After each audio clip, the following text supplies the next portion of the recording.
We are here to talk about Stuck Out. We are here to talk about Lie Through Your Teeth, the new EP. It is coming out December 18th, man. It's your follow-up. It's the second EP you guys have put out.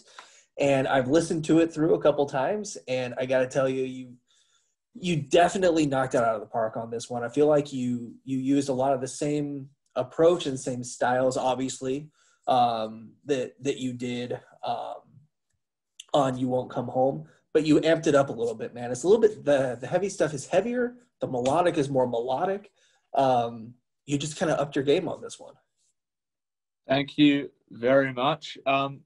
It was definitely a lot of fun to make. I think with this one we kind of said, all right, we're not looking to break any kind of genre boundaries. We're not looking to create anything revolutionary or anything like that. Right. We just wanted to make music that sounds like good music that people can rock out to. Mm-hmm. We kind of went into it with we were kind of very focused on our live performance. We love playing shows and touring and all that stuff. We kind of were like, what we want to write these songs for the live setting and basically record them so that they can be represented in that way. So I think, it's 100% our proudest work to date so far that we've recorded. And I think it's a very good representation of our sound as a whole, which we're stoked with. Yeah, and You Won't Come Home. It did well, man. It put you guys on the map. It got you guys onto took you guys up to some levels that for a debut, most bands can only dream of doing. So, I mean, it sounds like you saw what worked with that.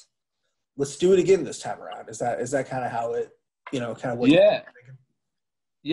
So we basically, I mean, when we made that EP, we weren't signed to anyone. We were independent. We were kind of doing our own thing. We were kids. That would have been 2-3 years ago, probably, maybe 4. Yeah. So, we recorded it at the start of 2017, and then it didn't come out until 2018. So, yeah. It's been a while since then. We've definitely grown as a band since then. But it was, I mean, you look back and it's not our favorite songs or anything like that, right? But for what it's done for us and for the shows that we've played off it and the tours that we got and the opportunities that we've had from it, we're happy with that release. And then this one is 100% a step up from that, and really it's more of it's not really like an evolution. It's more of like a maturing. Yeah. We kind of matured with our songwriting. Yeah. We know what we want and what we you're right, what we liked off the last record and what we could kind of bring to this EP. Yeah, and one thing I love is with the music, I feel like the lyrics and themes are just as important, maybe more important than the music itself. Lyrically, you guys, it's like you guys seem to like to write songs that fans can connect to on another level. It's one thing to feel the music, but when you can feel the words, that's what makes a good song. Yeah, it's interesting. We definitely don't hold back with the lyrics or anything like that. Good though, I like it. We try to keep it, as emotional as possible, so that and we tend not to try and focus in on any specific situation. We like to keep it as broad as possible, because at the end of the day, the people who are listening to it are all in completely different circumstances to each other. So if one person, for instance, Mindless,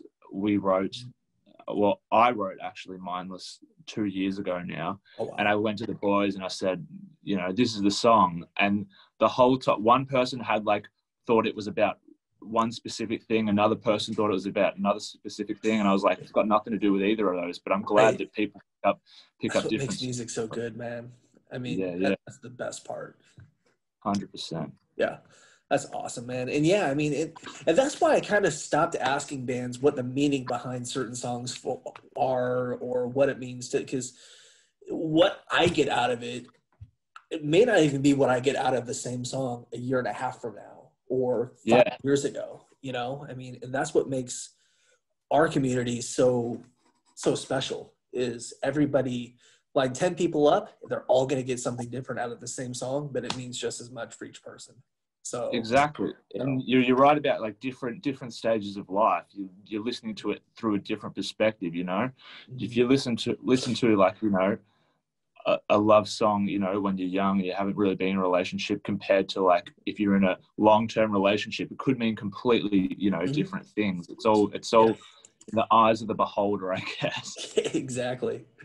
I wanted to ask, man, because obviously you guys you're on a different continent, a completely different world than we are here right now.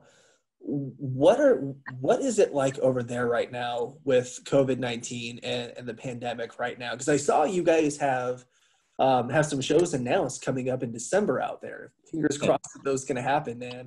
Fingers crossed, man. Yeah. Well, how you guys doing over there? Australia as a whole is doing great right now. Good. So we're from Melbourne, which is down the bottom, and we actually came out of a very, very intense lockdown. Like, we were allowed to leave house for an hour a day for exercise, and you know, one person could go to the shops per day in your household and stuff like that.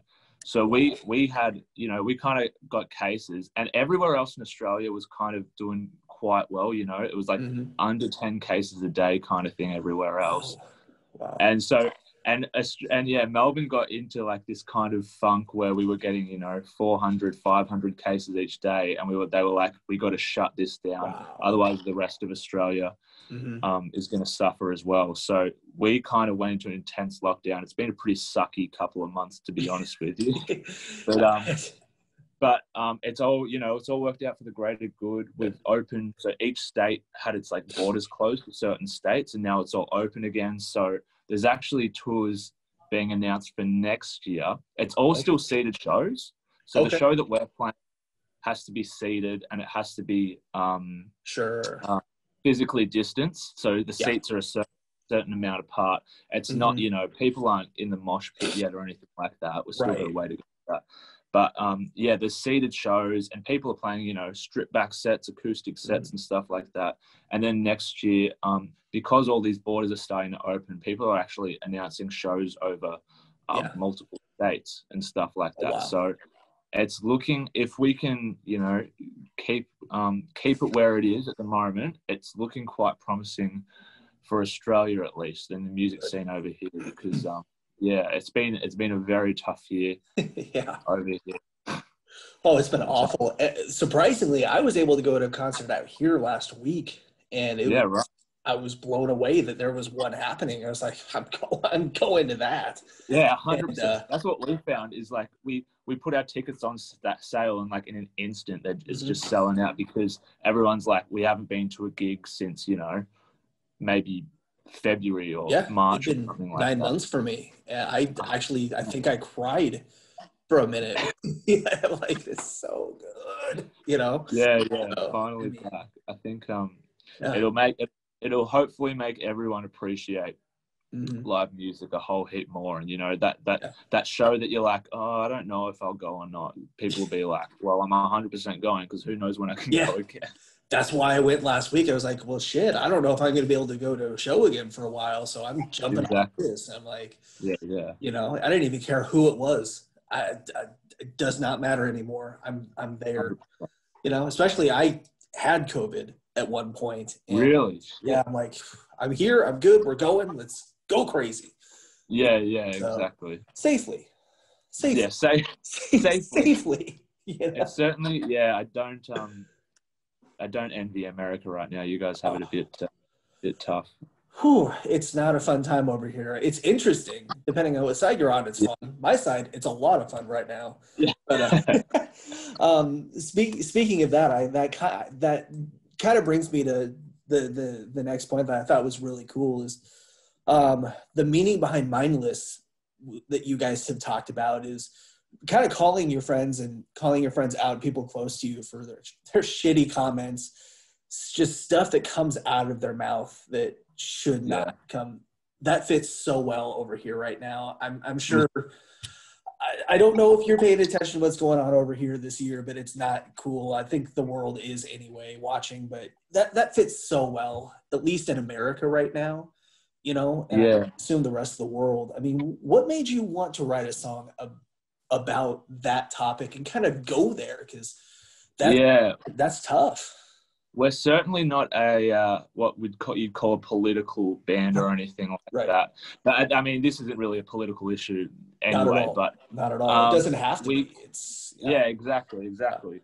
It's funny because, as I said before, I wrote this, or I started writing this song 2 years ago now, and then all of a sudden, everything this year's happened with the Black Lives Matter movement and everything, and all of a sudden, it's like 100% like relevant in all kind of social crazy settings. How that happens that way sometimes. But it started from a conversation I had with an acquaintance, I guess. And we were discussing Indigenous Australians and their culture and the issues that they face, I guess, because we've had a fucking horrible, sorry for the swearing, a horrible history in the way that we treat our Indigenous Australians. And we were kind of discussing that. And what they said was, like, they weren't overtly racist. They weren't like, I don't like them or anything like that. But it was just ignorance that came out, and just they weren't educated on the topic, but they had all these opinions on it and thought, they could solve the problem even though they had absolutely no idea about most of the issues that they face. And I kind of found, following that, that was kind of one of the first times that I ever spoke up and said, hey, look, it's not okay that you're saying this, because you're actually causing harm to them by repeating this rhetoric. And I kind of realized that at that point, me not saying anything and letting stuff like that pass, I'm all of a sudden part of the problem, because I'm not educating myself any further. I'm not educating other people on things that I feel quite strongly about. And a couple of conversations like that happened after, and it all kind of snowballed into this song where I think as a society we've reached a point where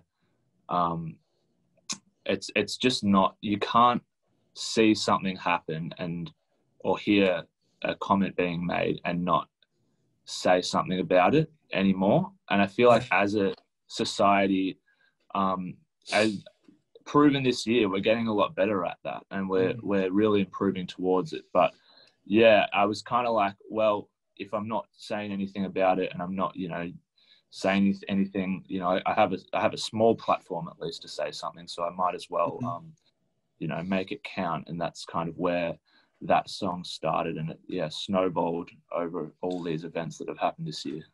As a songwriter, when you're going into that territory, because it's a sensitive subject, and it can be easy to kind of, I guess, piss people off sometimes. Is it hard to kind of walk that line as the songwriter, or you just forget that, fuck the line, let's just write this?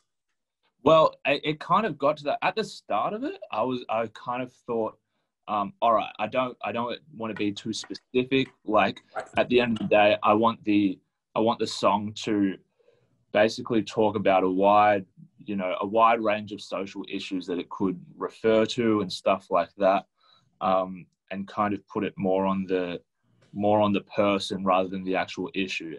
And as time went by, I kind of got more and more like, just fuck it. Like, if you don't like what this song is, then I don't want you to listen to my band anyway. I just got sick of the vitriol that's happened, I guess, over the past year and a bit. And now if you don't like the song, then that's all good. You don't have to listen to it. Right.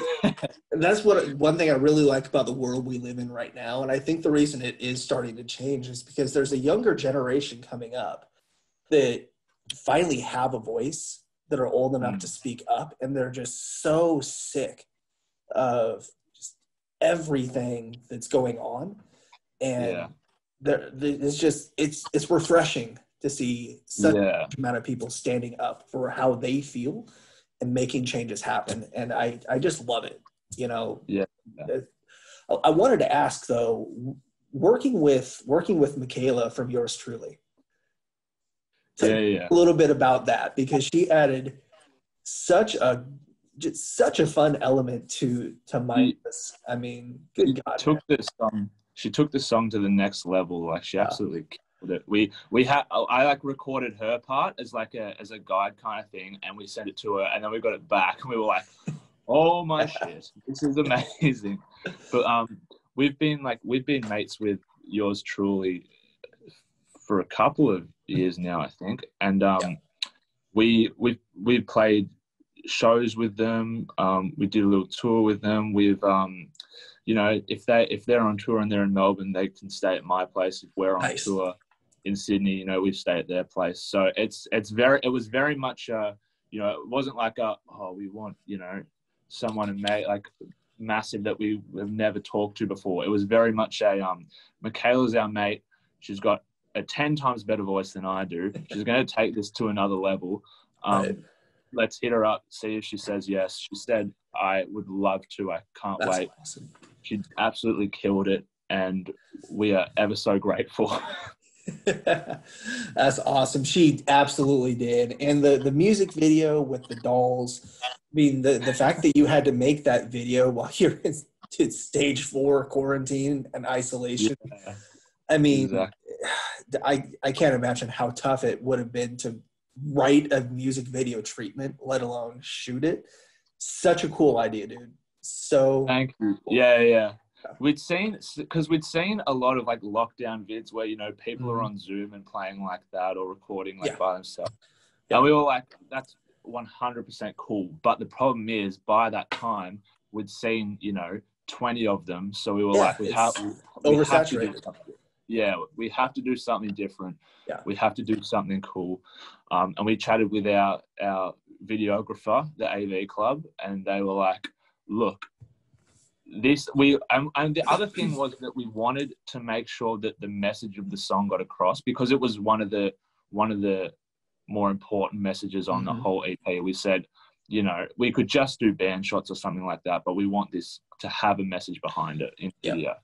So we went to our videographer and they said, yeah, we can, they came back with basically 2 ideas, and we were like, that is the perfect one. And we were like, this could either go extremely well or absolutely pear-shaped. You know, we could be known as the band that plays with dolls for the rest of our lives.